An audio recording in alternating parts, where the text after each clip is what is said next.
inspire, empower, grab your girls and soar a little higher. Unlock the fire in you, 'cause real women don't bitch, no. Real women don't, real women don't, real women don't, real women don't, real women don't, real women don't, real women don't, real women don't bitch. Hey, thank you for joining me on the Real Women Don't Bitch podcast. This is your proud host, August Crenshaw, aka Mrs. Raw, Real, and Relentless. I am the #1 advanced mental conditioning specialist for entrepreneurs because building mental muscle is necessary in order to implement successful business strategies. This show has been created for the woman who is not excuse-driven and needs help building a profitable business. I will be interviewing women from various fields who are willing to break the silence on struggles that specifically affect female entrepreneurs. Welcome to a show where I and guest speakers from time to time share our methods that help us beast our business no matter what is going on in our lives. Whether you are an online or brick and mortar business owner, this show is for you. We will hit every angle, personal, professional, and spiritual. Why? Because on any given day, you get hit with shit from a scenario involving one, more, or perhaps all of the above. It all impacts you and your mindset towards your business. I have made it my personal mission to provide a space where we dive deep into the BS we face on a day-to-day basis. Hey, what's going on to my ladies and my gentlemen? Because there's some gentlemen on here, and yes, I can work with men too, but I market to ladies. And so for those of you that don't know me, I'm not going to get into all my titles and all that stuff. I'm just this raw, real, relentless woman who believes in being 100% authentic. So you'll find that I put authenticity around everything that I do, and I happen to spell authenticity AWE because I believe you should leave people in awe with who you are. And so my biggest thing is I'm just known for dropping gems, right? I love dropping gems, and I wanted to share something with you guys because I had a really great minimal conversation with someone who chimes in on my post, and I've started chiming in on theirs because I really like their vibe, and I believe they respect mine too. And so I did this post, and I was talking about this egotistical salesperson who's just really overinflated, and they're so busy talking, they don't realize that they overpower the sales process. And I said some other things too, and I brought up that infamous get through the no's to the yeses, and the individual put in the comments that he believes that resilience is one of the most important aspects of being a saleswoman.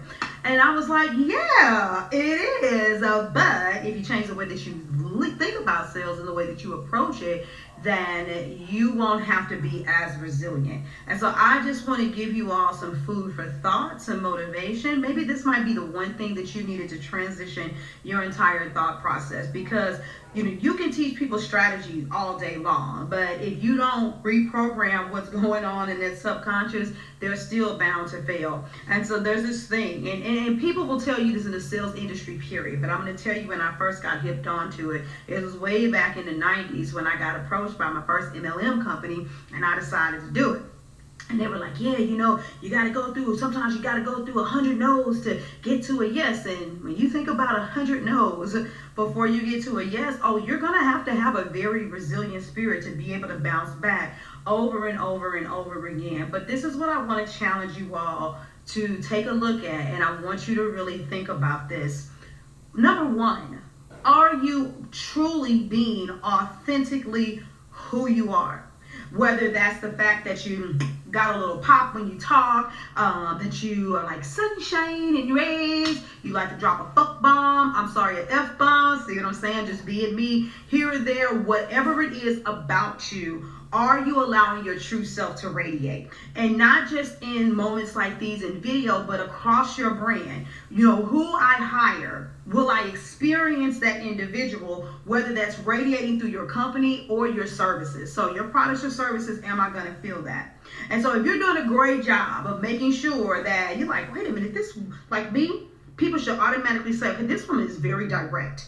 people should automatically understand, okay, when she even senses that there's a little bit of, bottery, like I don't like bots and stuff commenting on my posts, I'm about human connection. People get that about me automatically. And so there's some key things that people should automatically know before they ever try to approach me with anything, because of the way that I show up, the way that I speak. And if you go look on my website or anywhere, you're going to see that same thing is communicated through and through. And I'm putting extra double emphasis on this for the simple fact that if you make sure that you're true to your brand and your marketing, number one, you minimize the number of no's that are going to come across your plate. So that's one thing that will keep you from having to have such a resilient spirit. It would be la-la land to tell you to just be so woo-woo that you only attract yeses. I don't know anybody in the world that everybody says yes to. You may not be Christian, but everybody didn't say yes to Jesus. He was like, I'm going to heal you. I'm going to make you unblind. I'm going to do this. Everybody didn't say yes to him. Everybody doesn't say yes to God, right? It's free will. So let's just get that woo-woo shit out of our head. Can we be more positive? Can we have better expectations? We absolutely can, and we absolutely should. But the no's are going to be there. But if you kind of look like Jesus did and be like, I'm here to talk to you Pharisees and Sadducees anyway, so bye, I'm here for these people, then you'll have your raving fans. You'll have your crowd around you.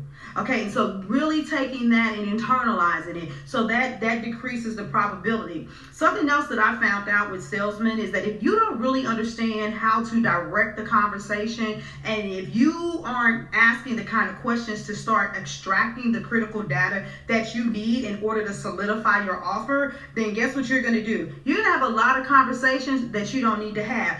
It doesn't happen all the time. But you better believe when I ask some very key critical questions, when people, the way that they respond, if they're defensive, if they are braggadocious, if they're in denial, I may then go down another path to ask questions to break through the muck. But if I really realize that this is this person's character, and I'm like, ooh, I've worked with somebody like this before. That's just not my energetic space. I don't want to deal with that. Guess what I'll do? I say, you know what? I think you're a beautiful person. But I think that there's somebody else that's better suited for you. And so I'm not even sure who that is. So go find them. Or I do know who that is. So let me refer you. It's the empowerment of being able to say no. See, too many people that are in sales are always like, oh my God, I just want to no. They said no. Who's going to say yes? How about the fact that you get to say no? How about the fact that you get to say yes? And so when you're in a conversation and you're kind of sitting there like, oh yeah, I want this to be a no. I need this to be a no. Fuck it, I'm gonna make it a no. You have a different kind of swag. You bring a different kind of energy to the conversation. And so knowing that you're empowered to say yes or no, that also puts you in a position as well to be like, you know what? It's okay. The last thing I'll say is this, is that if you've been true to your brand, you've been authentic to who you are, you're only targeting your people, you have an empowered mindset, the other thing that you have to do is you have to also understand that it's the long game that's the strong game.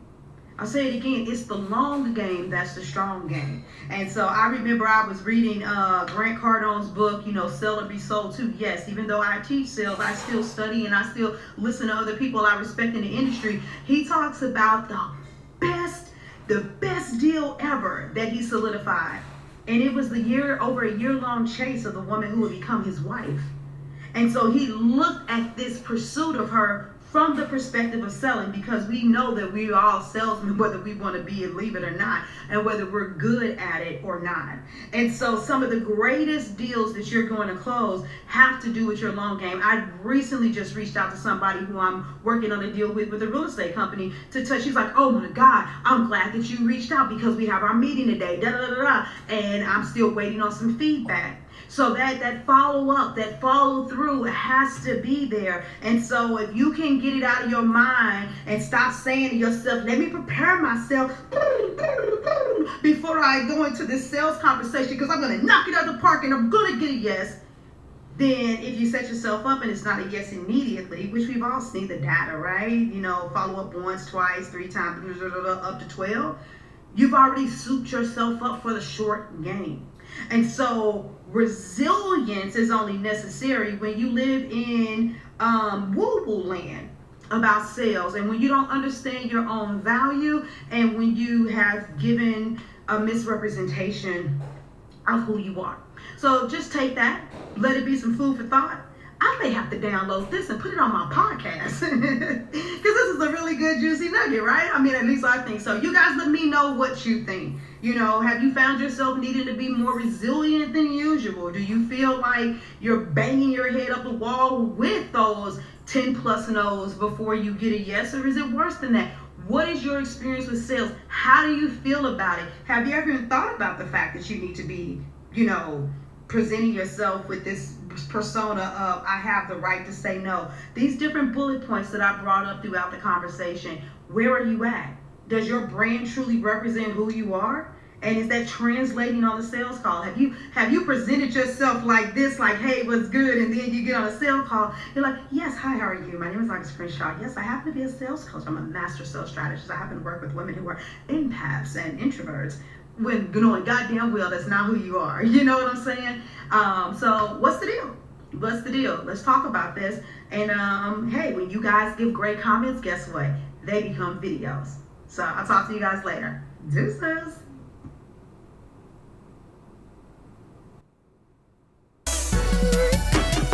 Thank you for joining me today. Remember to cultivate a mindset that is biased towards taking action. No bitching, whining, or complaining. Here, our mantra is, real women don't bitch, we get shit done. See you next week as I continue to bring you what you need to keep your head in the game and beast your business. Don't forget to hit subscribe and leave us a 5-star review. Would you like a specific topic covered? Have a question you would like answered live? Then head on over to realwomen.don't bitch podcast.com. Subscribe to my email list, hit me up, and I got you. Interested in being a guest speaker? You walk the walk? Then you can sign up on the website too. This is your #1 advanced mental conditioning specialist for entrepreneurs, Mrs. Raw, Real, and Relentless, signing out. Deuces!